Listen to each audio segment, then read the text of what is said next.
Hey everybody, welcome to Third Coast Gaming Radio. Today is October 20th, it's Tuesday. We got a special guest with us today. We have Sergio Medina here.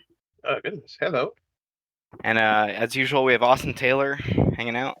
Introducing the special guest before your co-host. I see how it is. Yeah, exactly. Everyone already knows who you are, Austin. You know, I gotta let everyone know Sergio's in the house. That's all I'm saying. And it's me, Hey. Travis Doyle. What up? What's up, y'all? How's it going? Oh, trying to enjoy the morning. I would say this is a different kind of morning. I didn't expect a week ago to wake up and start off with a podcast. Hey. We've been doing this for a little bit. It's quite nice, hang out, talk about some video games and stuff. Sorry about, breaking into your house and tying you to a office chair with a mic. Yeah. Oh, it's all good. I volunteered. We just really want to hear about Baldur's Gate 3 from the two of y'all. But before we get in that lengthy discussion, I'm going to hit my two quick games that I played, and then we'll just go straight into it. Before you do, I do need to go let the pig outside, so I'll be lickety-split right back. Okay, it's all good. Me and Sergio get to talk for a second. What's up, dude? Well, what games have I been playing? I played more of that Ghost of Tsushima co-op mode, actually. Legends is what it's called. Yesterday we were playing on it, and I don't know. It's just the gameplay of Tsushima that's kind of reminded me how smooth and nice it is to play, and made me think, oh man, I kind of want to revisit this sometime. Yeah, me too. Like when I initially got Ghost of Tsushima, I played it for 2 days and was like, I'll get to this later. I like more modern games that take place like in a modern city with like cars and stuff, like Grand Theft Auto or Watch Dogs. Yeah. And I really like Tsushima. Very pretty game, but on the co-op mode, I was playing with two of my friends, and it has a whole leveling system, and there is 2 different modes in it. There is the 2-player story missions, which I think we played a little bit of the first one. Right. And then there's a 4-player wave-based mode where you'll have to survive, like, on the first difficulty, like 15 waves. And every 5 waves, there's a boss. Kind of feels like the Gears of War wave, like horde mode. Yeah, it reminds me a bit of the Mass Effect multiplayer mode. Yeah, no, I liked it. I liked it. For the 1 hour, 2 hours that we played it, I thought it was really smooth. I thought it was fun. Because you don't really get a lot of co-op games where you get to play with a sword and a bow and arrow. It's mostly just guns. That's true. The only other thing I can think of that's like not a Diablo or Baldur's Gate is like For Honor. But right. I picked the Ronin. I think you also picked the Ronin. He's pretty cool. I did. Yeah. Is that Austin? What's up? Yeah, that's me. Hey, yeah, we're talking about the Ghost of Tsushima co-op mode. Yeah. We both ended up as a Ronin. We can summon ghost dogs. It's pretty cool. They'll attack people with us, and you can pet the dog. That's the thing that matters. Yeah. So it's very important. So like you talked about like the structure of like the 4-player co-op mode. And I guess my question with like that is like, did y'all like explore the stealth functionality like within that mode? Because a big part of Ghost of Tsushima is like, being a ghost. Right. And infiltrating your enemies, yeah. And like what you described sounds like a horde mode, and I can't like rightfully imagine like what the ghost like mode looks like within a mode where you're already like facing aware hostiles. So in the game plays just like the normal game where you will enter and exit stealth, so enemies will be aware and unaware of you. Okay. In the 2-player mode specifically, it's like a linear story mission. So you'll defeat a group of enemies, but in the beginning you can crouch and be stealth, and when you come up to an enemy that you can assassinate, it'll have an icon that comes up, and it'll tell you you're able to, and you can do a silent takedown. Like the two of us did a silent takedown on 2 enemies at the same time, kind of like the Splinter Cell thing or the Ghost Recon Wildlands. We're like, oh, I'm in position, us. Sergio, are you ready? And he was, Right. He said. That's exactly how I said it also. Yeah, so you had Literally. the authentic gamer chatter of the Ubisoft press conference. Oh, goodness gracious. Yep. And then for survival mode, there's 3 different points. I'll call them A, B, and C. And you're kind of going between them during waves. When a new wave is active, like it's 15 rounds. When you get to like round 2, all the enemies will be cleared and they'll be coming in. And you can stealth and wait for the enemies to get to an area. And you can kind of launch in and assassinate a couple people. But during the survival mode, you're mostly just doing straight on attacks. Unless you throw a smoke bomb on the ground and then everyone's stunned and you can just assassinate people. Because that's how smoke bombs work, I guess, in video games. Assassin's Creed? Yeah, no, that makes sense. And I like what you said, because I haven't tried it myself, but I like what you said about the arena changing up a little bit as you go through the rounds. Because I could imagine that, being on one single arena getting stagnant after 15 rounds. That's just kind of boring. Yeah. The one we did last night, there's 3 difficulty tiers. There's bronze, silver, and gold. And I did the first mission of survival of silver, and it took us 45 minutes to beat it. Good lord. It was pretty fun. I was enjoying it. Okay, yeah. We're just hopping around and trying to communicate because there's 3 of us, 2 of my friends and me, and then we had a random guy. So the random guy would go off, and one of us would go with the random guy and they would go to point A, if that's where they were attacking first, and then my other friend and I would go to point B, and we would be rotating. Because usually in one round, we'll have 3 waves that'll attack 3 of our objectives, but we don't know which objectives they'll hit first. And then after you beat it, you get a bunch of loot, and you have an item level. And the game's missions and difficulties will tell you, hey, you have to be this item level or gear score to be able to complete it. Yeah. So there's some progression. You're like practicing, getting better, and getting new abilities and new weapons. All the stances from the game are in it too, because there's spearmen, shielded enemies, and brutes, and you have a certain stance that you'll switch to that is better Right. against those types of enemies. So I got a sword that's only good against brutes, and then eventually you get some swords that are good against 2 types. It's like moon stance, stone stance, wind stance, and water stance maybe. Yeah, I believe so. Okay, so in addition to the stances, you have to get a specific sword that is able to kill these type of enemies. You can use any sword to kill any enemy, but some of them are Okay. just better at breaking their guard or like getting attacks on them. Okay, so they have like stats. Yeah, they had some stats. Like I had like a 15% extra damage on one of my things, Okay. and then my I have this like little sticky bomb I'll throw at people, and I have like a 15% chance to get lucky, and it'll just give me a free one after I use it. So there's a bunch of stats on all the equipment you get and rarities. Okay. There's green rarity, blue rarity, and then like gold rarity. Okay, I dig that. Yeah.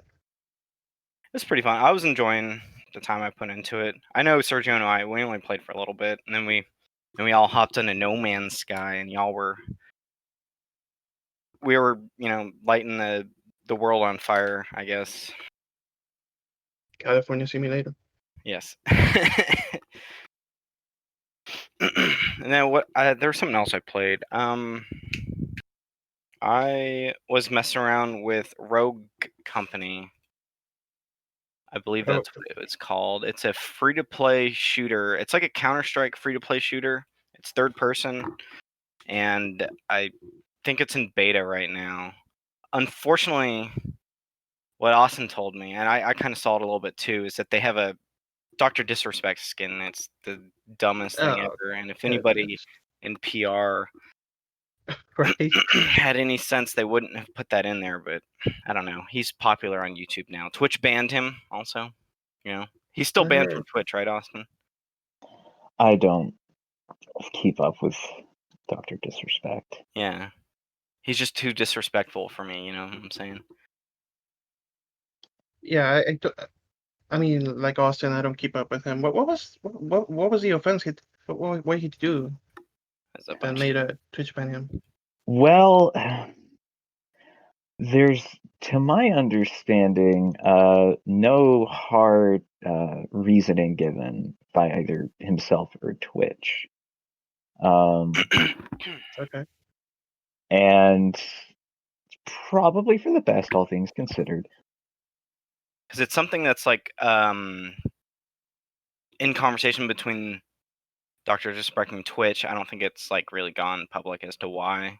I mean, there's people who are like thinking about why. He's just like a weird dude, and he's done some weird stuff. If you Google him and look up his Twitch ban, you'll find some stuff. Yeah. But It's not the first time he got banned, right?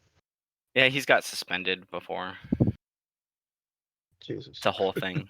But Rogue Company, I don't care about Doctor Disrespect. Rogue Company is pretty Right. cool. It's a hero based shooter, and you have like it's round based. So we had 10 rounds. It's like Counter Strike, where you'll start out with no weapons and you'll buy your weapons, and as you get kills and win a round, it'll give you more money to buy. Like one of my characters, I could buy like an MP5, and then I could upgrade them. I could buy some grenades. You can also buy some abilities that'll, like for one of the healer characters, is that they'll revive people faster, or that they can reload, sprint. And I was having a pretty good time playing it. It's 4-on-4. It's all third person, and it feels like the closest thing to like a Counter-Strike game being on PS4 besides like PS3 had a Counter-Strike. I think it was like Global Offensive or something. I played that for a decent amount. Yeah, I'm looking at it right now on YouTube. I think it's giving me Fortnite vibes. A little bit. They're not as cartoony as the Fortnite characters, but they got, they have the opening cinematic and it's third person. It's fun. Yeah. It's free. I think they have some loot stuff you can get. They have a bunch of like training areas too. So before you actually get into a map, you can practice on a gun range with like how far certain guns are good at. You can tell if you're shooting someone at 20 meters or at 40 meters or at 60 meters, how the recoil will work on guns, which I really appreciate in these kind of shooters. Kind of helps you hone your abilities and see at what distances certain guns. I mean, obviously, like, an SMG will be better close range, but it just helps it a little more. So that's what I've played. Yeah, so there's a little bit more nuance to the guns as opposed to something like Fortnite. Yeah. Okay. Fortnite's pretty good with its guns, though. I like Fortnite. Fortnite's So got good guns, too. How many maps are you playing around with in I keep forgetting the name of this game. In Rogue Company. Because my understanding of like games like Counter-Strike and like Valorant are that like you, as important as it is to like learn how to use guns, you also need to learn how to navigate around the map very quickly. Yeah.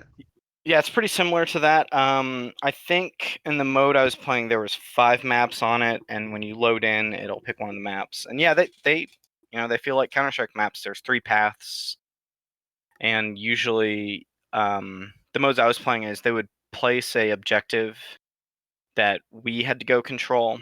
So we'd be the attacker, and we would try to get to it, and the defenders would be lined up, and if they take down our team, we'll lose the round. But if we eliminate their whole team, will win the round. And then I think there's a bomb defusal mode where one team will have a bomb and they have to place it. And it's the same thing like Counter-Strike where you have to defeat everyone. You can defeat everyone to win, or you can plant the bomb to win. Then the third mode, which is a really nice mode that I like, is it's kind of like a team deathmatch mode, but each team will have 12 lives, and whichever team loses all their lives and then all the players get wiped after, that team will lose. So that one you're not losing around feeling shitty and then waiting for another round to load up. Although the round and load times are pretty fast to get into like round 2. It'll just like shoot you straight in there. I like the idea of the game. I think it's something that I would try out. Yeah, it's free too. You know, sometimes I'll dip into the free to play games and just mess around with it and see if it's something like I enjoy. And usually, if it has a player base, I'll play it a little more. Like this game honestly reminds me of the Uncharted 3 multiplayer, where except I don't have grappling hooks like in Mm. Uncharted, and there's no swinging and no cool climbing like in Uncharted. But it's a third-person game, and you're running not around selling me on fighting this. people and stuff. What's up, Austin? You're not selling me on this. Yeah. Well, you can sell yourself on it, Austin. It's okay. But I had a lot of fun playing it. Man, I miss the ultimates in Did you play Uncharted 4's multiplayer where you had the ultimate ability and like Nathan Drake would throw out a giant tomb and it would like stun people and stuff? Yeah. Where you could buy alts. You can buy what?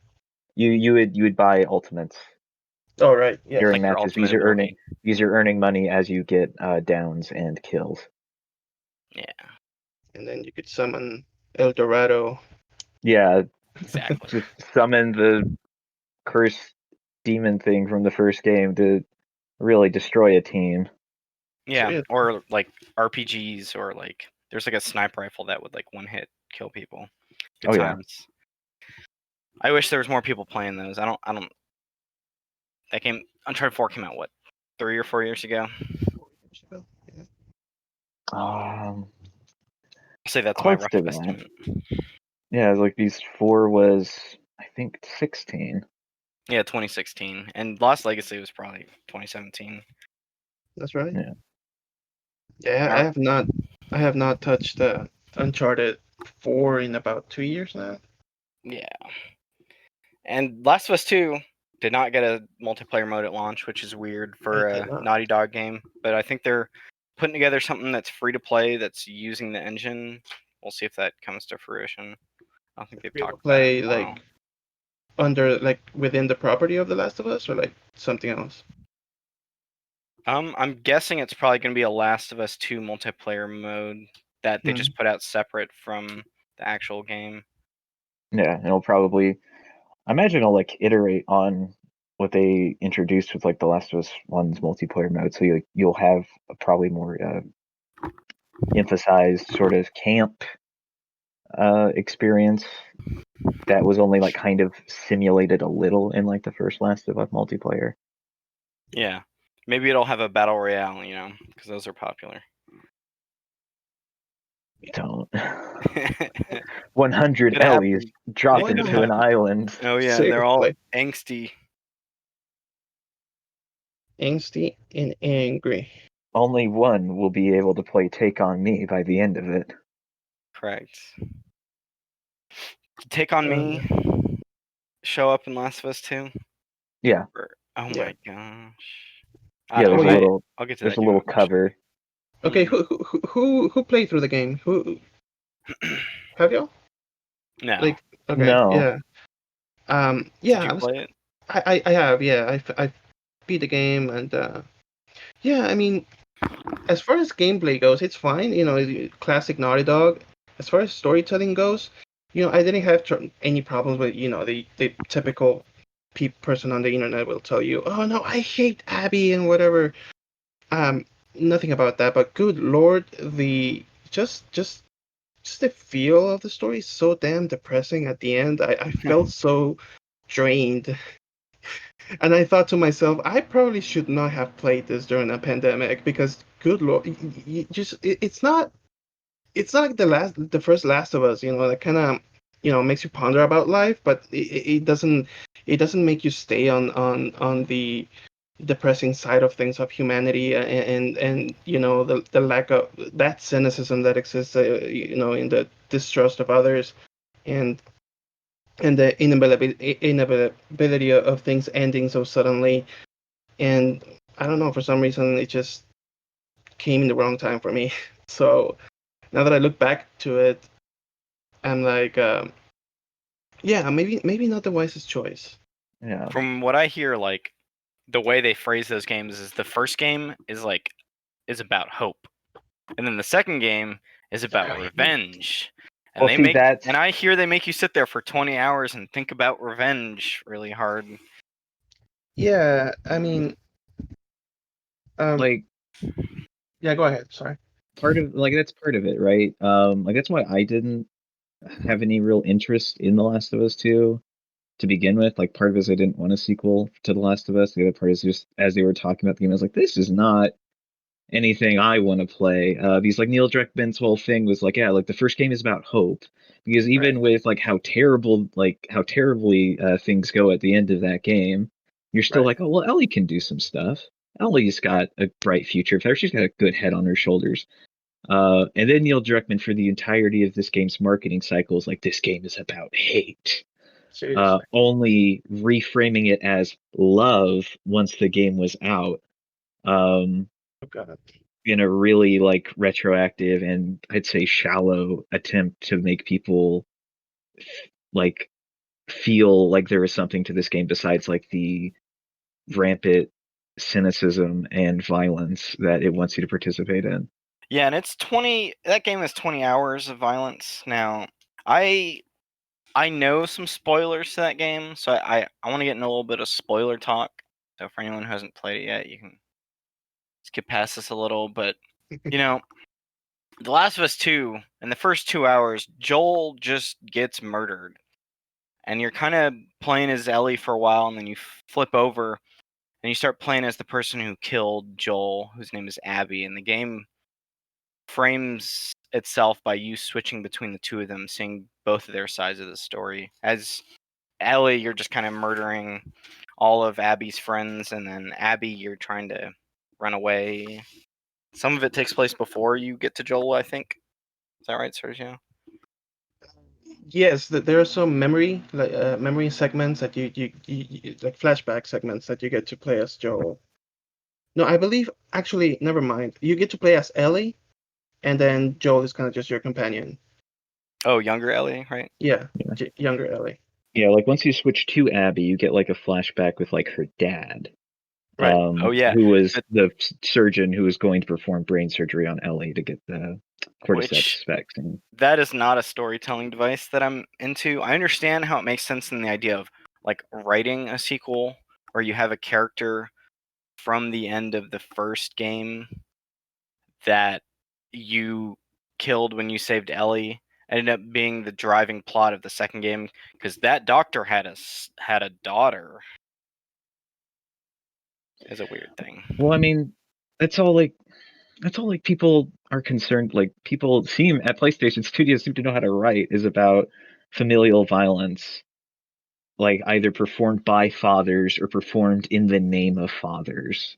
Wait, we're talking about God of War. Like that's part of it is God of War. Like part of that is also like The Last of Us Part 2. Like we're just in this moment with dad games Seriously. where like we're just I really think we need to start moving past dad games because Yeah, I want to get the big mom games. Seriously. That's let where I'm at. mom, Single yeah, mom like raising me. nice. Drinking a Diet Coke like those advertising commercials. Your I mean, mom's seen it all. She's been in the 80s and or leg warmers.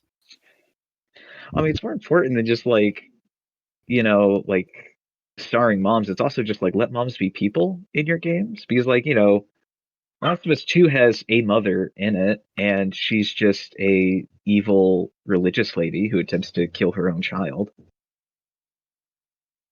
Wait, which mom is this? This is Lev's mother. In what game? The Last of Us 2. Oh, The Last of Us 2. This is in The Last of Us Part 2. Oh, right. Yes. Okay. Yes. Yeah, now that you mention it, that there's no mother characters in these games. Well, I guess Dina counts, but she's technically still pregnant at the time. Yeah, like most of the time when you're interacting with Dina, she's not, she's not a mother. She's either doesn't know she's pregnant or then later reveals she's pregnant. And once she reveals she's pregnant, she's completely sidelined. Right. Within the Seattle segment of the game. Mm-hmm.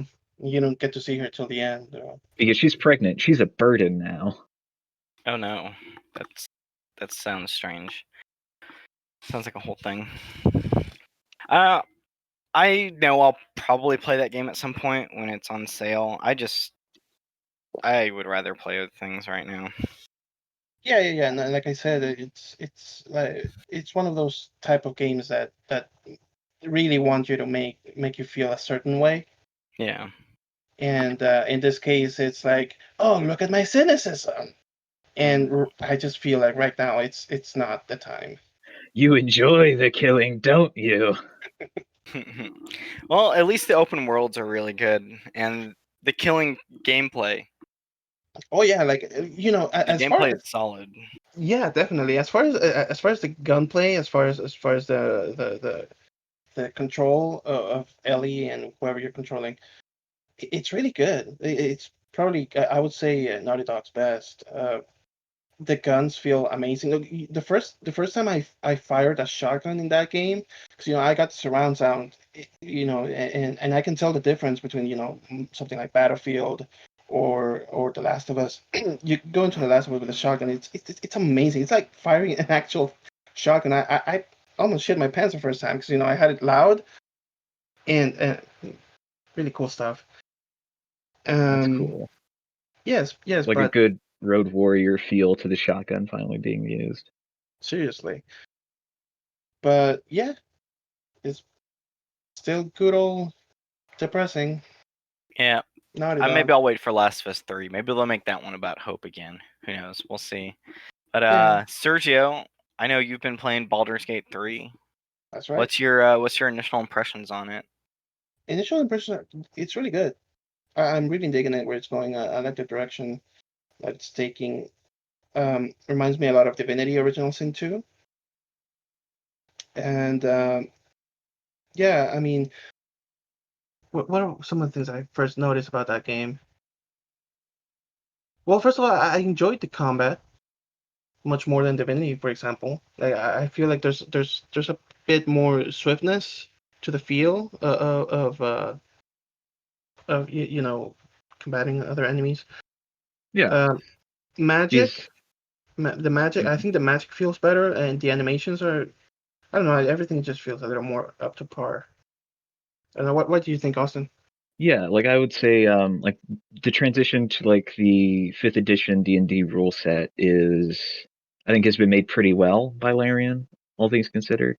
Yeah. Like because the problem I had with like divinities is, you have like the armor that you need to break through before you can actually start hitting anyone's like health, and everyone has like a lot of health Yes. too. By the end of the game. So like combat in Divinity Original Sin could just take forever. And it wouldn't be Uh-huh. until like 20 minutes into a combat encounter where you would realize, oh, I might be under leveled for this. Exactly. Yeah. Yeah, but thankfully like D&D, like a digitized version of D&D, gives you room to make like much faster combat encounters. Like you will know immediately if like, oh, I don't know if I can, hang with these people. Like if you have you found the Githyanki patrol? Um, I believe I have. Yeah, so like those they swoop in Is with like a dragon. okay. No, never mind. I have Oh, not. all right. I thought you were talking about the guys with the horns that are like refugees, like trying to flee. No, those are tieflings. Yeah. Never mind. Yeah, so the Githyanki are like Lysel's race, so they're green uh people with pretty I think much pointier ears than like elves, right? And they're like the Yeah. multiplanar warriors. But like you find a patrol of them like in one of like the top corners of the map. That's like right before what should be an area transition, but that area doesn't exist yet because it's in early access.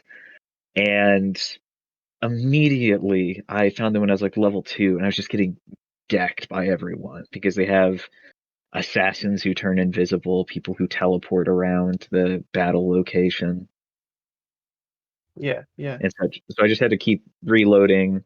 I tried it like twice, and then I just said, okay, I'll come back to this later.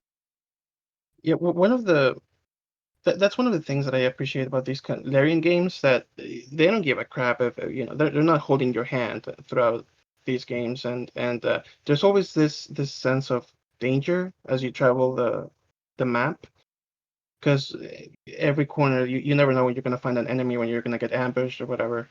Um, but and segueing from that into the gameplay, I really appreciated the inclusion of the shove ability. There's some Oh, there's some yeah. really cool things that you can do with that if you can, try to find a way to get an enemy against a hill and drop them off there. Yeah, just shoving people. And the other thing that you can also do is you can just throw something at people. That too, Um, yeah. so there was an encounter I had in like a barn where this was Lysel's turn, and Lysel is a Get Yankee close range warrior. Um, and her whole thing, uh, like her whole turn was like moving to get close to people, but she still wasn't close enough to hit them with. At the time, she had like a pretty big glaive. So Mhm. I wanted to do damage to this dwarf, but I wasn't close enough. So what I ended up doing was going into her inventory and having her throw a pair of boots. And the way the game visualized that was Lysel took off her boots Oh my god, and threw them at this dwarf. It did like 5 points of damage, enough to knock him out. that's amazing. It's pretty great. I think it's probably one of my favorite things about like combat in this game. Yeah, yeah, it opens room for creativity, but I have not tried the tossing ability much, but now I'm gonna. Yeah, it can be useful because the tossing ability does also highlight like other throwable objects that might not be in your quick select or your quick hotkey Hmm. bar, whatever that's called, where you have like all of your spells and such. So like you can find grenades there or just buckets of fish. Sounds pleasant. So what did you? I do like what do you think of the character creator? I think it's in a good direction. Um, I think I still would have appreciated some way for me to edit, specific areas of my face, because as I understand it, these faces are like, they Like, they mapped actual actors and actresses, and they right? Is that correct?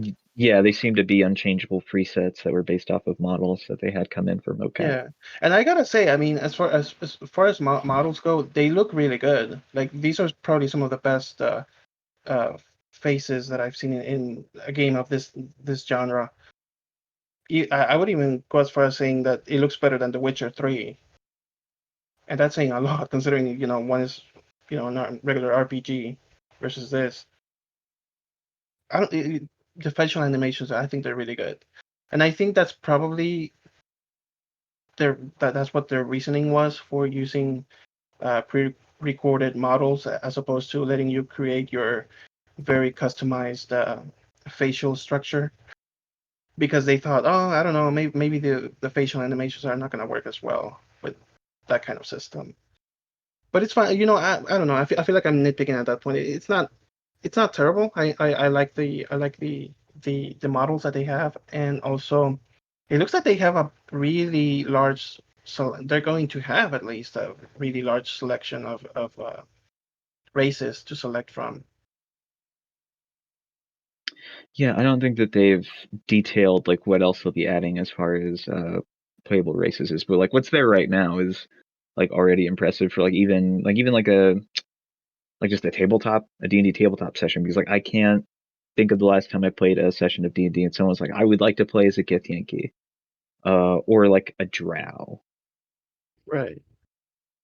And you were Uh, you we were talking about that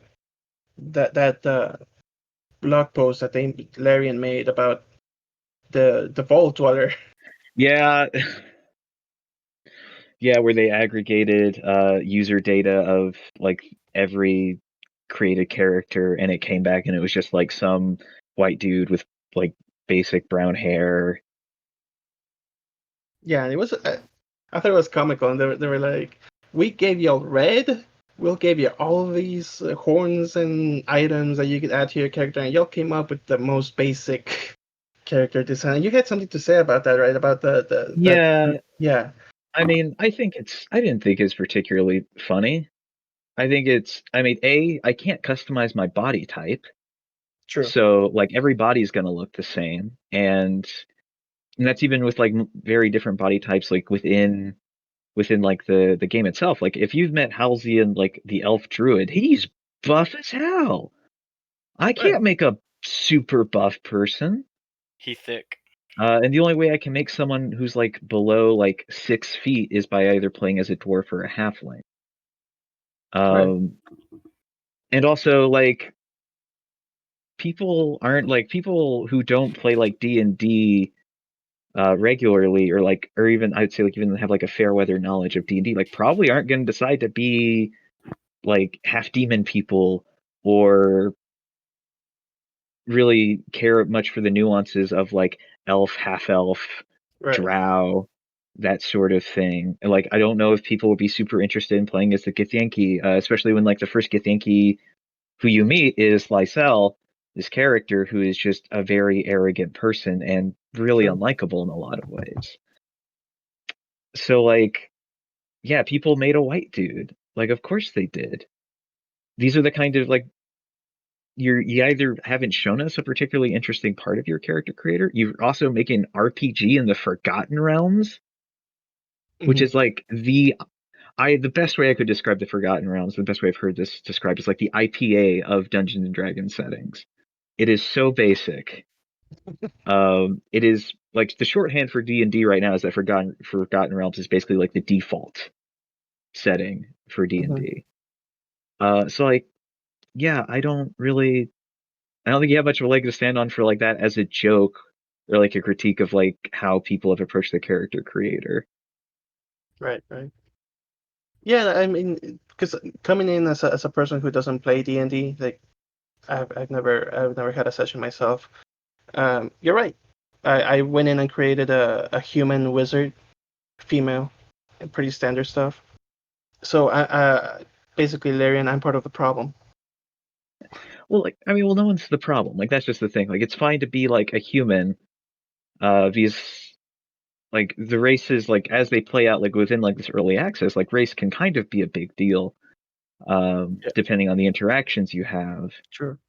But they haven't done much to, like illustrate that either. So like I would say if it's on anyone that the player base seems to have adopted a air quote boring approach to creating their characters, I would say it's on Larian.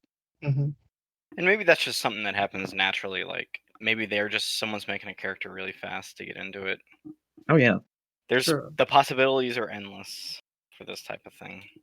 And it makes sense because it's early access and eventually your save file is going to be deleted, so maybe people don't want to invest too much into a character. Yeah. And also the other thing about like their character careers, it can get kind of exhausting by the end of it too. Because like creating a D&D character is generally kind of a whole thing. I've heard. But then Larian takes this one step further and is like, also create who this character is attracted to. Oh my god. That's the thing. And you have to create a whole like person, a whole nother person, and you don't know why until like I think probably 6 hours into the early access content. Right. And it's like the most obvious, okay, this is kind of fishy scenario. But yeah, I mean, all in all, I'm having a good time with Baldur's Gate 3. Um, I think in time, cause how long did they take with early access for Divinity 2? That's the thing. I don't know if Divinity 2 released in early access. Um, my understanding with Divinity is that it was kickstarted Ah, and they released the definitive edition about a year right. after the initial release of Divinity Original Sin 2. So that's where you get like the definitive Hmm. edition of that game, which is like a whole other thing from like the classic edition, which is what I was playing at the time of that release. Yeah, me too. I played through that game on PS4. I don't know how I had the guts to play like that, but it happened. And the controller interface on Divinity, I would say, is like particularly good by like modern CRPG standards. Yeah, that's correct. Because, for example, as comparison, I also played Pillars of Eternity. Got that on Hell P yes. got that on PS4, and I'm not gonna lie, that's kind of a really complicated to play on with just a controller. Yeah. Well, they're built to do like very different things, right? Like Divinity is trying to like introduce a new focus on like environmental complexity and uh, comboing attacks into like the CRPG genre, whereas Pillars of Eternity 2 is like we're gonna update, like past CRPG games basically.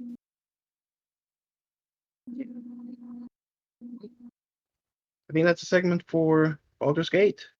All right. Hey, you've been playing anything else, Austin? No. No Hades? I mean, yeah, I've played a bit more of Hades. It's still Hades, I'm still killing demons. Nice. It still feels nice. I reached credits, and have now made about 40 attempts to escape the underworld. About 9 of those have been successful. Wanted to send you these. Someone put Seinfeld characters into Hades. No, It's pretty no, good. please, we can't do no. It's pretty Oh good. my God. No. There's this picture of Kramer, and he's like, Zach, my man, when are you finally gonna make it up to Jerry's apartment? Can you bring me some of that nectar stuff? These pretzels are making me thirsty.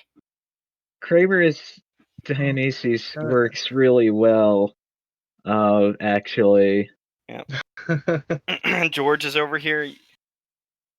Newman and the Soup Nazi.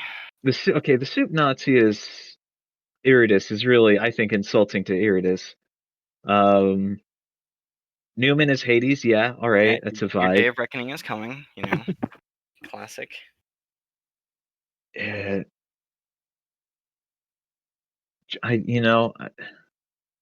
Sure, George can also be in here. I don't really. He's got a bathrobe. Yeah, I see it. Hey Zach, word of advice. I know those icy boons from Lady Demeter are powerful, but you got to consider shrinkage. That's not how George talks at all, but I just wanted to read it. I mean, I've seen as far as I know, that's a good impression of George. I've seen 5 episodes of Seinfeld. I've probably seen 10. So I'm in the same place. Seinfeld's fine. It's fine. I'm pretty into it. I like the Photoshop effort though. I'll leave these. Yeah. Yeah, put him up on Twitter. All right. Sergio, have you been playing anything else you wanted to talk about? Yes. I've been playing on Xbox Game Pass for PC. There's a couple games that I've been playing. Dishonored 2 that I just started a couple days ago, and this other game made by, is it Don't Nod or Dot Nod? It's Don't Nod. Yeah. Well, they're the developers for Life is Strange, which came out in 2015, and they're these type of very narrative-driven games that very, very alike to The Walking Dead. So there's a lot of select your own story basically. And this new game on Xbox Game Pass called Tell Me Why, it's their latest. Barely finished the first episode. There's 3 of them so far, and basically tells the story of 2 siblings. One of them is a transgender man, and the other one is a woman. And it's basically telling the story of this guy. He had a confrontation with his mother when he was a child, and the whole premise of the story of that incident is that while it's not obvious, the game implies that the mother was not in agreement with what's his name? I forget his name. But well, the man that she was not in agreement with him cutting his hair basically and starting to. Is it Tyler? Tyler. Yeah, so Tyler, right? And beginning to express his actual persona. And as a result, there was a really bad fight where he ended up killing his mother. And now that was when they were children, and now they're grown up, and they're going back to this town, this old house where they used to live.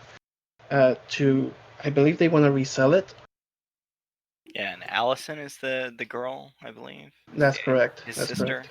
Yeah, and you get to play between the two, and there's kind of like this supernatural side to it. I think they get to their minds are interconnected, and they get to experience like the same memories, except that both of them have a little bit of a different perspective, and you as the player you get to choose uh, which version is the one that you want to go by as you go through the story.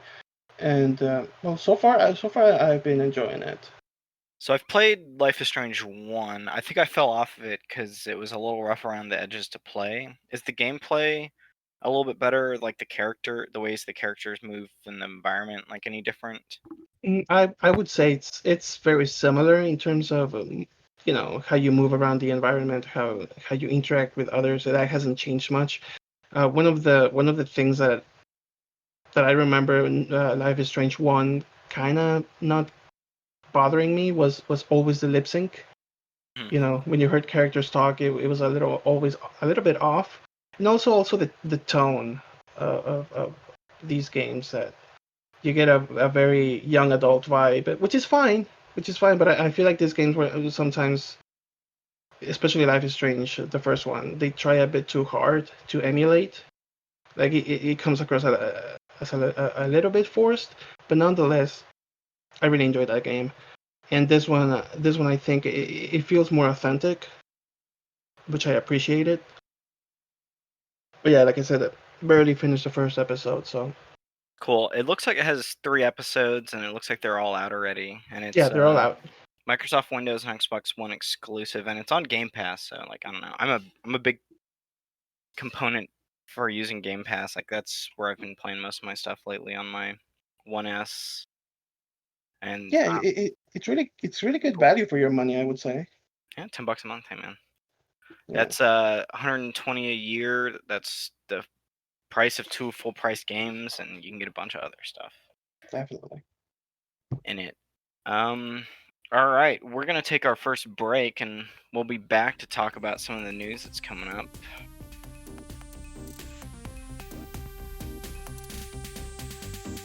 All right, we're back from our break where we looked at Cyberpunk photoshops of hard drives and mice.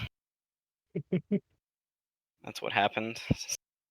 Someone at Rock Paper Shotgun, it is Alice Bell, put out an article where she collected some branding, like fake branding photoshops of like there's this guy holding a Rockstar energy can instead of a bat, and they replaced the Cyberpunk car with a mouse. Pretty good. Sorry. So this is basically what would happen if you gave Cyberpunk to like Hideo Kojima. Yeah. Or an Adam Sandler movie that has like Dunkin' Donuts all over it. Yeah. Gotta get your Dunkaccino. That's my Adam Sandler movie. Yeah, Reference this is a bit people will get. People have definitely seen the Al Dunkachino bit. Yeah, my Dunkaccino, Dunkaccino. I don't care. That hard drive is a gun magazine. It's pretty good. Jesus. I think I'm gonna save that one for the. Oh, I can't tell. One of these is gonna be the episode artwork, but I don't know which one it is. Careful with the copyright. Yeah, we could. Oh, we could figure that out. It'll be okay for like for the podcast, but for YouTube, I use a different video, a different picture. All right, cool. It's all right. All right. First article is PlayStation reworked their trophy system from the ahead of the PS5 launch. Did y'all look at your new number? I haven't looked at my new number yet. I did. I think mine is at 325, something like that. I'm at like 306. I'm probably around there somewhere. But they give you numbers based on the trophies, like certain bronze. I don't know how to read this at all, actually. It's like a tier system, right? Like it goes from bronze to silver to gold, and then if you have if you go over 999, you get the platinum.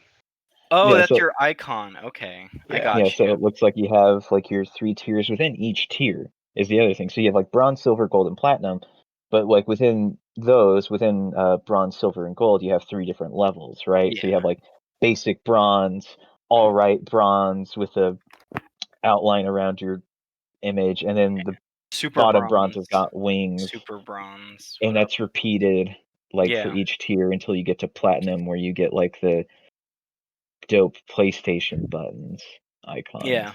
I think the original level was maxed out at, I'm gonna guess, about 80-ish, maybe 99. But now you level up to level 999. I'm 271. That's fine. Yeah. I don't really mess around with trophies too much. I have 1 platinum and it's an infamous second son, so Good about job. it. Yeah, I did it. Yeah, I I only think mess around with platinums if I like don't have anything better to do. True. basically. Hey, if you're really into a game and you just want to finish everything, or if you're really close, if you have 1 trophy away, sometimes I'll do that too. Like Destiny 2, I have 1 trophy from the platinum. It's due Yeah. to do a hard raid, which I don't ever want to do. That's how I That's 6 wound up hours of getting my it. life I will not get back, compared to the 300 hours I will also not get back from Destiny. I forget how long those raids are. It can be 2 hours, it can be 8 hours. Depends on if you Oh, know how to do it or not. goodness. And if you can perform. Yeah, it's other Sony news. They changed the party system. I think they rolled out the PS4 firmware update 8.0 a couple days ago. It was on October 14th. Yeah, and they changed the party update where it's a lot more like Discord, where before on PS4 Party Chat, you'd create a party and invite people, and then that would create one type of party, and after everyone left, it would go away. But now you're basically creating like a server to where if I invited like Austin and Sergio, that would Right. be our party chat, and we would come back into it when after we log off. Like if we all came in and we're playing something tomorrow, we could log back into our party chat, and we can send each other messages and memes across it. You know, people love memes. Mm-hmm. I got the impression that people did not like it. No. Yeah, it's got some problems. I think people were thinking that Sony will always be listening to your parties and that you can report people if their language isn't aligned with like what the kind of like EULA you signed with Sony when you're, as a part of you being a PlayStation 5 user. Yeah. But I think you opt into it. Like you can opt out of being recorded by Yeah, but stuff, those are it seems. those are 2 different problems though, right? So you have the problem of how they've rearranged like how you create parties. Yeah. Which is like now they're tied to your chat rooms, like your multi-person like chat like message room, which is not how a lot of people make parties. Usually when I just make a party, it's something that I open up, like you create a new party and then I just invite friends who I'd be wanting to play with. Yeah. Or what I would do is I would make a party and keep it open, and I'll be playing like Destiny 2. And if one of my friends is also playing it, they'll just join me and we'll go do Yeah. something. But Yeah, now then it's it's really fun. tied to specific people instead of being like an open invitation. Or if it's locked, you just add all the people you want to play with, and then you'll see who joins after. Yeah. And then the other issue, or the other air quote issue, is that people were very confused about the new ability for people to record each other in parties. And the intentionality that like Sony gave was that this would be used to report people for abuse.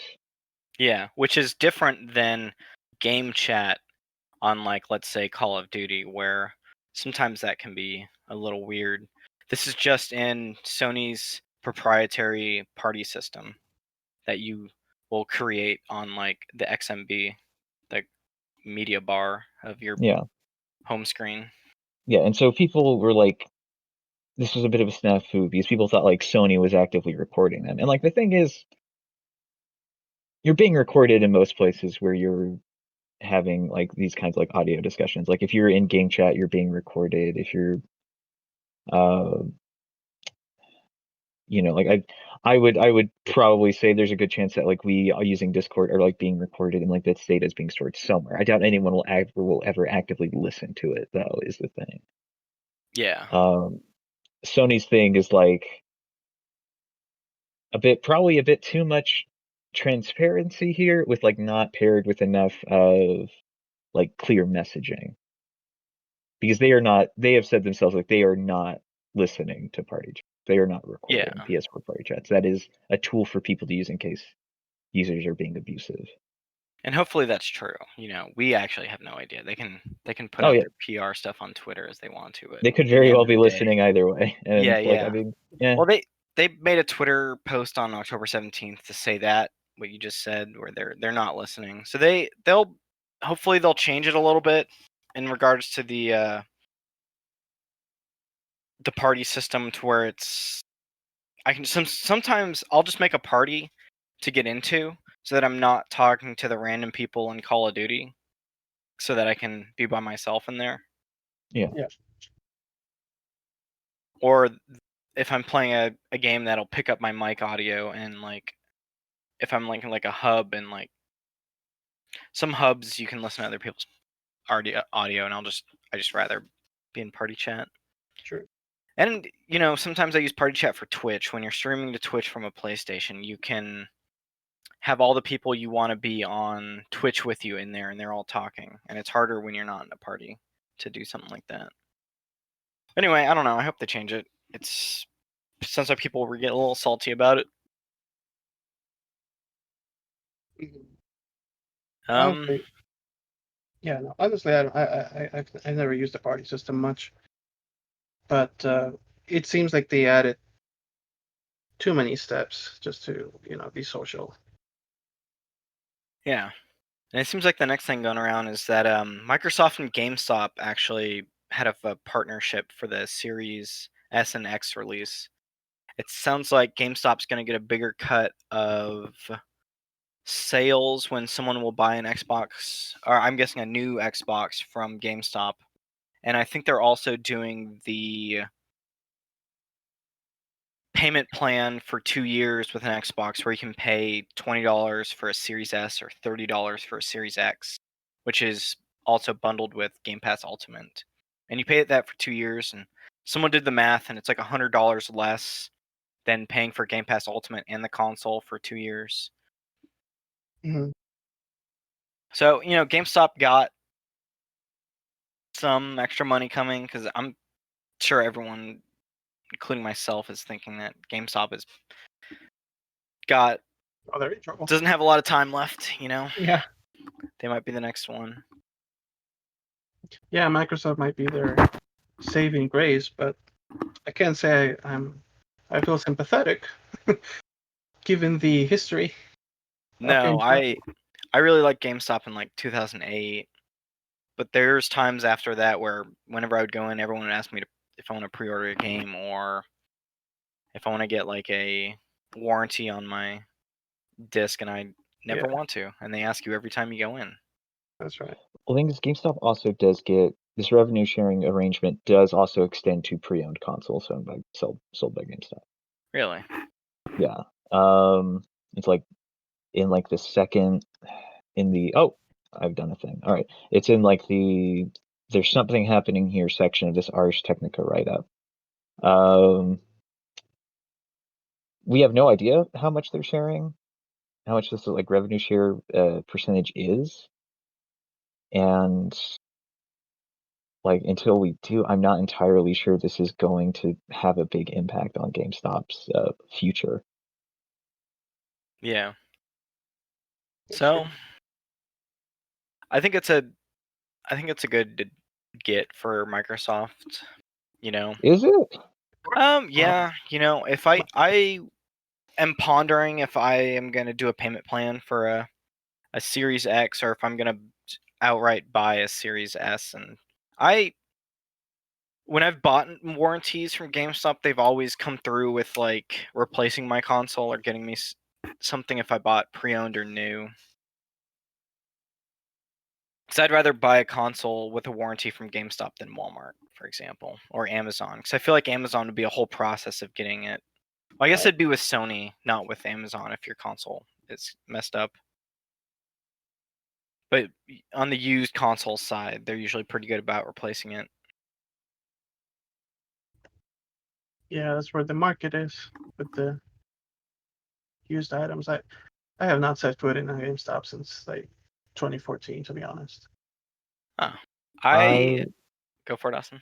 I went to a GameStop when I was up in Lubbock to pick up the Planescape Torment Switch port, and it was probably the most depressing thing. A lot of toys in there now. A lot of In a toys, real way. belts, and T-shirts. Yeah.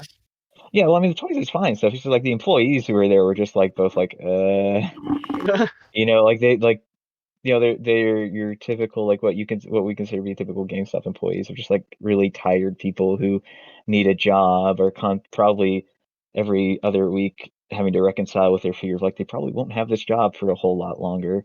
Yeah. And are trying to figure out what they'll do afterwards.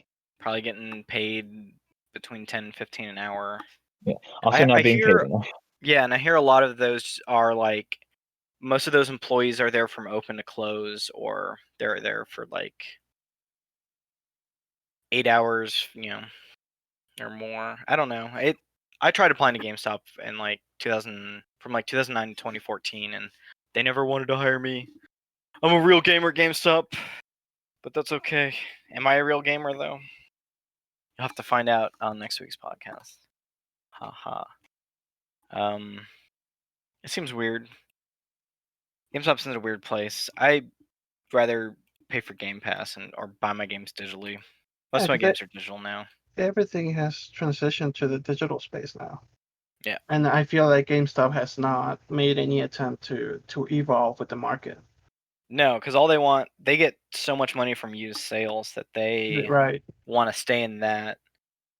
But I feel like, I don't know. I mean, there's like GameFly. GameStop has this big inventory of used games, and they need to figure out something to do with that. I don't know if doing something like Game Pass would be expensive for them, where they would, not Game Pass, GameFly, where they would mail people games and you have a membership. But I mean, they do have their Game Informer subscription, which Game Informer not been doing good lately, laying off a lot of people, going through bad business deals. That's from GameStop. Like that's from like on the corporate level. I did like something that they're forced to do. Like Game Informer, my understanding is its traffic is still fine. It's just the rest of GameStop as a business is the other thing here. Because like early 2020, they were throwing around the idea of GameStop like transitioning to more of a I should say like hangout space, right? Like making it making a store that people would stay in longer, have more social interactions in, and then probably like still wind up like buying stuff from the store. Right. But of course, like COVID's hit. Not entirely a doable plan currently. And like I'm not sure what else they have planned to try to save their business. So we'll have to wait and see, I'll give them another 5 years. I don't know. GameStop's weird. I don't buy stuff for GameStop anymore. 5 years is a very kind time frame. True. Well, up next, I don't know if y'all ever heard of Crucible. It was a free-to-play Amazon game, but they canceled it. It was put back in a closed beta in July. It was kind of like a team-based shooter, which, those are a dime a dozen nowadays, it seems like. If these games don't make it, they tend to wind down and not have a big enough player base. What do y'all think? I mean, I mean, nothing about Crucible seemed particularly interesting. I remember when Amazon began unveiling their like lineup of the games they would be producing. Most of my energy went into understanding like the other MMO that they did, New World, Oh yeah, I hear good which things. also didn't seem particularly interesting. The tale of Crucible itself seems like a very sad and unfortunate story, and kind of just I feel like is the end result of creating something to trace like the trend in hero shooters. Yeah, which is like Overwatch type games or League of Legends or the Yeah, free to games like play kind of thing. like these games like Overwatch, Paladins. Yeah. Well, thankfully, all the in-game purchases are going to be refunded from Amazon. So anyone who spent money, and they have community days where they're getting together the people who are still playing that game every. I think it was like Tuesday or Wednesday. They have like pub matches and stuff. So they're doing something. Speaking of people doing stuff, NBA 2K is having unskippable ads in their game. Again, I'm looking at this article from Polygon, and Mm-hmm. there was an ad for Oculus that showed up in an episode of NBA 2K TV, and you couldn't skip it. I don't know. Ads in video games are weird. Street Fighter 5 was trying to do it, and a couple other games had them. Like Street Fighter 5s, they were like on the characters. You would opt into ads, and Ryu would have like Monster Energy ads on his pants or something like that. UFC 4 and 28 and UFC 3 in 2013. 2018 also had weird ads too. Yeah, never been a fan of this. I mean, I'm fine with product placement. Like, I'll tolerate your Monster Energy drink and Hideo Kojima's Death Stranding, but you have to make me watch an ad that I can't skip. That's a bit much. I mean, yeah, I mean it's a bit more intrusive than like previous attempts to get marketing deals into games, but like also this isn't that I would not say these ads are that like big a deal in a real way. Like in the video provided in this Polygon write up, the ad itself of the 41-second video uh, that was published with this article or shared with this article, like the ad makes up maybe 16 seconds. Yeah. Right. So these are very quick, very like at least in the case of this Oculus ad, like very quick, and I would not say at all like a real like does not slow down playtime from my understanding. Because this is like in a loading screen for the Oh, like 2K game pre-show that like in-game pre-show that is across various modes. Yeah. I mean, I even hate. I know YouTube uses ads to monetize because for their free users, but like, don't most people pay for NBA 2K and don't they have loot boxes that they're making money off of too? I don't know if they need ads also, but whatever. yeah. I mean, I think it's that technical. Like if you say it's in the loading screen, okay, that changes things a bit. But I want tooltips in my loading screen. I don't need ads in my loading screen.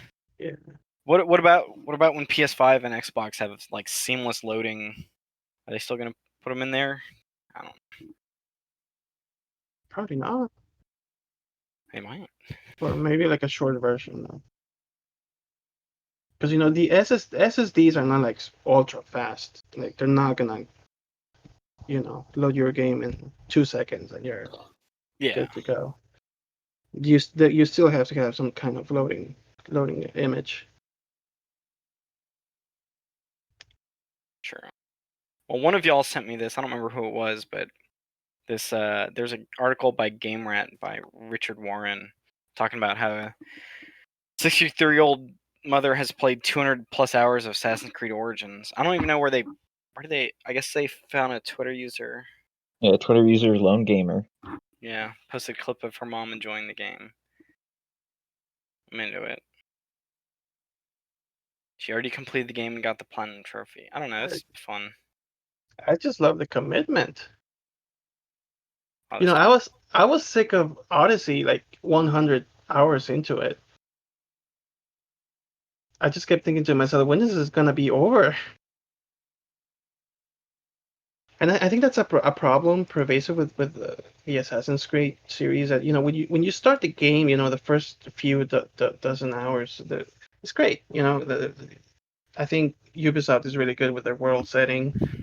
I think it's some of the best in the industry. But everything just gets old and repetitive after so many hours. I remember playing games like that. Like in middle school, I used to come home and just play Grand Theft Auto San Andreas for like an hour or two a day and just kind of explore the world, even after I had beaten it and gotten all the collectibles. Sometimes if you're just really, really digging a space, you just spend time in it. Yeah, Comfort food. I don't know. and also like with Origins, like as far as Assassin's Creed like spaces and games go, like Origins is pretty up there. Yeah. I would argue Origins is probably the best of that series. I agree. Yeah. And so like the world it presents is like interesting enough. Like I can't imagine putting 200 hours into like, any game at this point. Well, no, that's a lie. That's a dirty lie, right? You're probably at 200 hours with The Witcher 3. I've definitely hit over 200 hours into The Witcher 3, if I'm being honest. Yes. So I was gonna say. yeah. So I can't really. I don't know why I acted like 200 hours is a big deal. It's only not. a big deal. It's only a big deal because of like we're framing it through like the play experience of Assassin's Creed Origins. Yeah. She's on her second playthrough after getting the first playthrough and the platinum trophy. So Yeah, and like I've definitely put in like a lot of time into like The Witcher post platinum, Titanfall post platinum. Yeah. Well, this is not, and Origin's also a single player game like, The Witcher. I'm sure people who are playing service games are putting way more time into them. Definitely. Like you say, it depends on the game. Like for example, if you ask me how many hours have you played of Rocket League, I cannot tell you off the top of my head, but I'm pretty sure I would be scared to look at my hour log. Yeah. On the website I always go to, which is this website's called Time Wasted in Destiny, because it's ironic, Oh no. Yeah. Of the 5 years of playing Destiny 2, I have 900 hours, I guess. 900 hours. Yeah, but this is 5 years, 6 years. Most of it was in the beginning when I was enjoying it. Those first 2 or 3 years were pretty good. I'll call them what's it called? The homecoming years. The honeymooning years of it when I was still enjoying Destiny. And now I don't. The new expansion is going to be on Game Pass, and I'll play it there instead of buying it. I'll probably try it on the Game Pass. Hey, it's free. Yeah. don't let that make you down. I don't know. Austin and I beat the campaign. It was after beating the campaign again, Destiny 2 with Austin, I realized it wasn't the campaign of Destiny 2 that I liked. It was just searching for weird guns and then getting them, and like the exotics. Yeah. For me, it was the friends we made along the way. And then what? There you go, Austin. It's about the friends you make along the way. Oh, that's true. It's about the experience, hanging out with your homies. It's a journey. Oh yeah. That never ends. Gallahorn. Never ends. Hey, they never want it to end, Most of these games are turning into like 6-year like thing. I mean, Overwatch is probably gonna still go for another, Overwatch 2 as well. Counter-Strike's been going for more than 10 years. World of Warcraft's been 15 years probably. Well, speaking of things going for years, I don't think this Marvel's Avengers thing is gonna hold up. I was just thinking about that. Yeah. They had a delay happened for the Kate Bishop DLC, which is their who's the archer? What was his name? Hawkeye? Yeah, the Hawkeye DLC with Kate Bishop.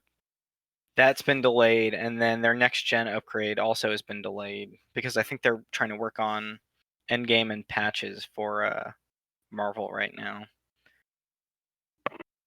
Yeah, they're core issues and missing features is what they're working on, which the same exact thing that happened with Anthem last year. These video games, they need to delay it and don't release it until your end game is done. If you're putting out a live service game that's loot based like this, I mean, like, you gotta have a product pipeline to put this stuff out. Like, I know Division 2 launched pretty well, and they had their updates coming out, and they had their patches, and they didn't really delay too much stuff for it. Mm-hmm. That's a good example of how to do it. That's all I'm saying. We've been talking about Avengers every week now, it seems like. Yeah. Isn't that right, Austin? Yeah, it kind of feels like it. And I will say, like, a thing to remember here is, like, you know, they were developing this during COVID, and also, True. from like a blog post by the studio head Scott Amos, several of their employees have had to evacuate their homes because of the California wildfires. Oh God. I didn't get to that point in the article. Yeah, so they are like, so they have quite the obstacles in their way. Yeah. Beyond just like the fact that like the game itself is not that compelling, like, and that there's like I'd say a flood of live service games within the past like 5 years. Like, the world is not exactly in a place that is allowing this game to exist. Yeah. It came out at a bad time, and the physical limitations of COVID and the California wildfires is a very bad situation to be in, especially for the developers of the game, you know. They'll And I feel like what I presume seeing is happening is a year from now they're going to release a bunch of stuff at the same time, and a lot of people get back into it.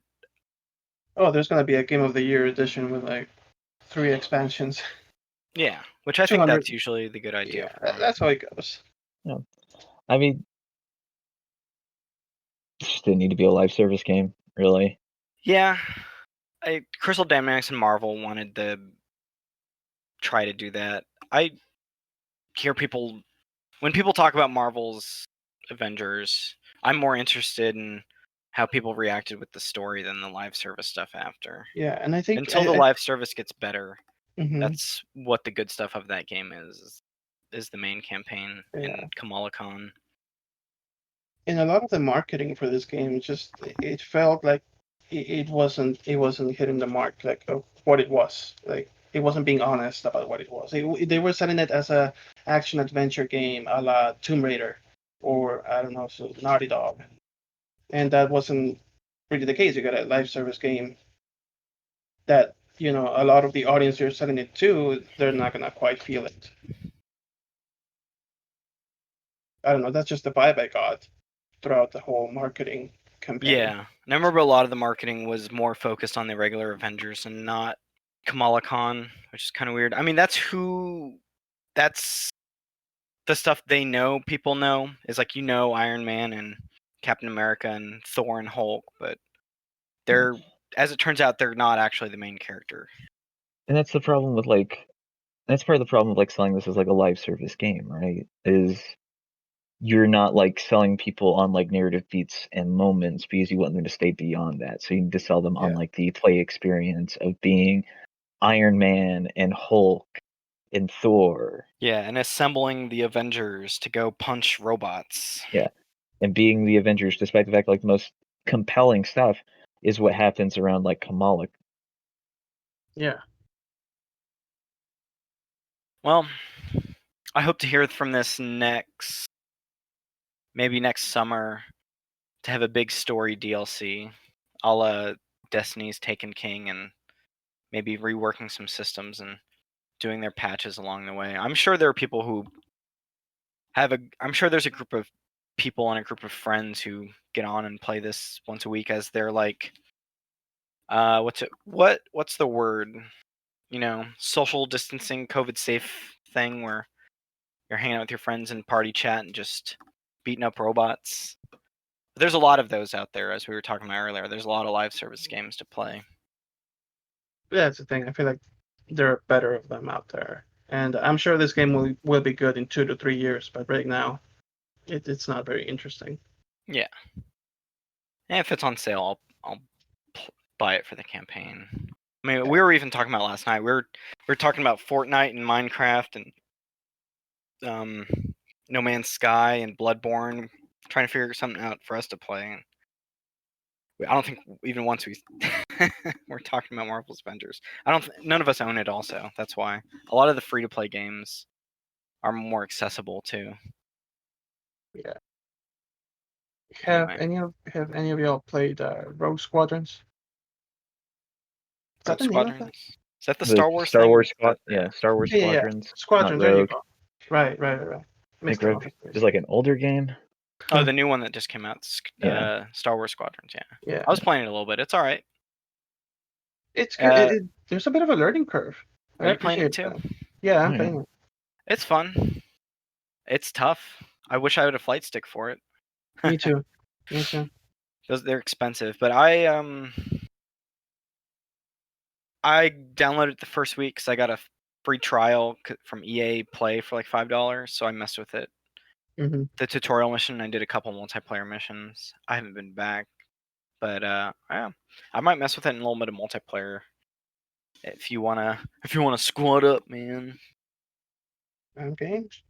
Yeah. But yeah, Well, also we could try Bloodborne. I mean, I need help with my campaign. I know I haven't touched it in a while because I know as soon as I get back, I get crucified.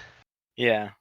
Well, my Bloodborne advice is we all start new characters and go from there. Get me in there, coach. Uh-huh. I'll come at your campaign with my new game plus. Heck yeah.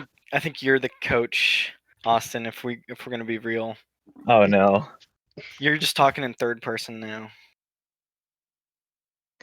I am coach. I am Yes. sport boss. Yes. Let's not dive Left too 4 far to Dead that joke. door. That is definitely a bim bam bit. Yeah. All right, I'm gonna go to the lightning round. We got 2 things in here right now. If y'all remember anything else, we can put them in. But the PS4 game Dreams is having a Halloween event, and it looks very pretty. They have a bunch of Halloween themed levels that it seems like the community put together, and they're kind of putting them all in one place. It's called All Hallows Dreams, which that's a pretty good name. I'm into it. I haven't bought in Dreams yet. I don't know how y'all feel about Dreams. It's cool. I don't know. It wasn't quite for me. Yeah, I mean, I- Dreams I- was never going to be for me. I feel like I have none of the creative, ability to come up with something compelling. Yeah, I think the only thing I would do is if I bought Dreams, I just want to come on once a month and find some cool levels to mess around with. Yeah, just basically browse other people's creations. God, I cannot find this. I was watching a video of the some of the levels they made for it, but I can't seem to find it right now. I don't know. Very Nightmare Before Christmas adjacent Halloween town stuff too. Spooky town hanging out. Yeah, I mean, I always thought Dreams looked kind of spooky from the get go. seriously. That's true. It's got a vibe. That it does. But I'm glad they're still supporting the game. I'm curious if it'll make its way on a PS5. I'm sure it will.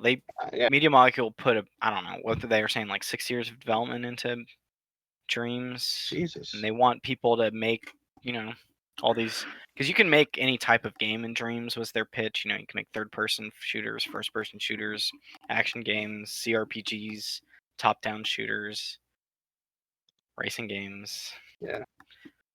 PT, you can make PT. Someone made PT in Dreams. I think that was my favorite thing that came out of Of that course they did. game being in early access. Well, Dreams is supposed to be like this whole I think like almost in its original pitch was supposed to be like an ecosystem, like free like platform. Yeah. Right. So you're supposed to be able to like move stuff around like onto like your PC on your computer. That never materialized. Yeah. So like Dreams is now like entirely stuck in like the PlayStation ecosystem, Yeah. which is kind of what keeps me away from looking at a lot of what's put out in that game. Yeah. I usually end up on the videos of like the compilations of Dreams levels. But you know,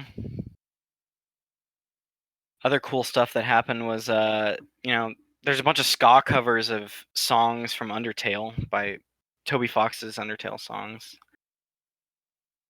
Austin had opinions. Yeah, ska Yeah. was pretty cool.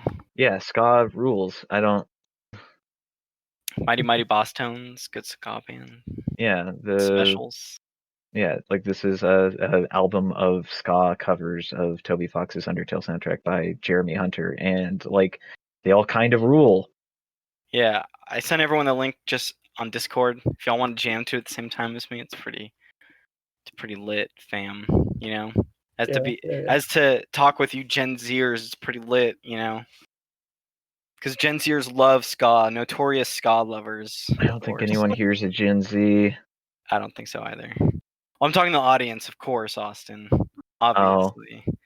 The zero Gen Zers listening to this. Let's We not might have one. Yeah. Oh, the name of this ska YouTube channel is called Skatune Network, and it has the Cartoon Network logo, kind of the black and white. Very cool. Cute. Spooky ghost in the video. Y'all ever heard of Streetlight Manifesto? That's one of my favorite ska bands also. Have not. They're pretty good. So do these Skatune Network do they create covers for other video games? I think it's mostly let's take a look there. It's mostly regular, like they have a ska cover of Bad Guy by Billie Eilish. Okay. Billie Eilish, sorry.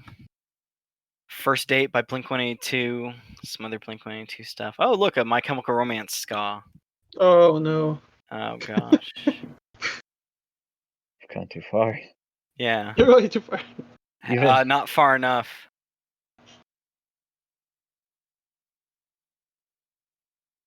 I'm really into that. I might play this while I'm driving and working. That's pretty good. I hit the subscribe button. I don't know about you guys. They have some pretty good. Their border art on YouTube is actually some really good like drawings of the main singer. I think he does guitar as well. That's cool. Yeah. Oh, look at this. They have Mii Channel Ska cover. Gosh, this is great. Oh man. Here, let me look at. Get in on this. You know. Get that in the group chat. Yeah, the Mii Channel. Let's go. I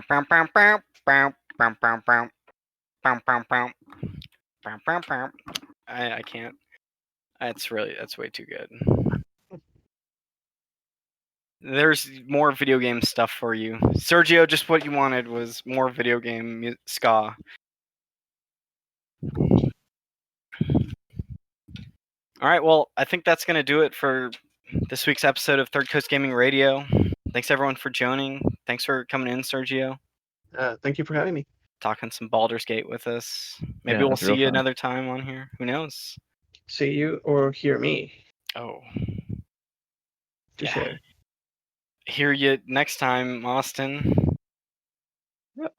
Maybe. Who knows? I might not speak in the next podcast. Really freshen it up. Maybe you'll be too busy listening to the Mii Channel Ska cover. Yeah, I'll just replace my output into my microphone with a 1 hour loop of the Mii Channel Ska cover. Oh yeah. You could do that with yourself. You could guess what we're going to talk about and just have a loop of it. I think there's a guy from CNET who had a soundboard for Zoom calls and he would do responses on it instead of going to his Zoom meetings. Oh no. It's a whole thing. I never want to be the guy who owns a soundboard. All right, you can catch me at Travis23 Doyle at Twitter. You can catch me, Sergio, at Twitter. The handle is at SEMS, SEMS 1193. You can find me, Austin Taylor, at Beardless2 on Twitter. All right, now we're out of here. We're gone.